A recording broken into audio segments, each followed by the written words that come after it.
मल्हारगड हा महाराष्ट्राच्या सर्वात किल्ल्यांमध्ये सर्वात शेवटी बांधलेला गड म्हणून प्रसिद्ध आहे. पुणे जिल्ह्याच्या दक्षिणेकडे वेल्हे तालुक्यातून त्याच्या समोर रांगेत दोन फाटे फुटतात. एका डोंगर रांगेवर राजगड आणि तोरण आहेत.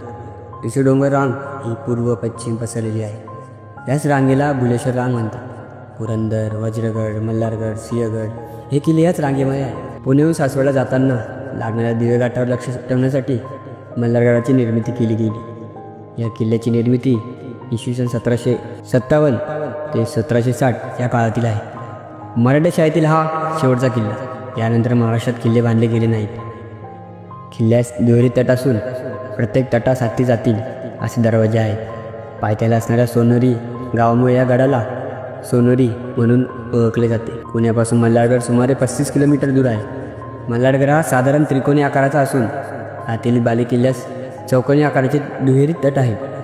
मल्हारगड आकाराने लहान आहे. समुद्र सपाटीपासून हा किल्ला 3166 फूट उंचीवर आहे. मल्हारगडाचे क्षेत्र साधारण 4.5 ते 5 एकर आसपास आहे. या किल्ल्याची बांधणी पेशवे ते सरदार श्री माधवराव कृष्णाजी पानसे आणि भीमराव यशवंतराव यांनी केली.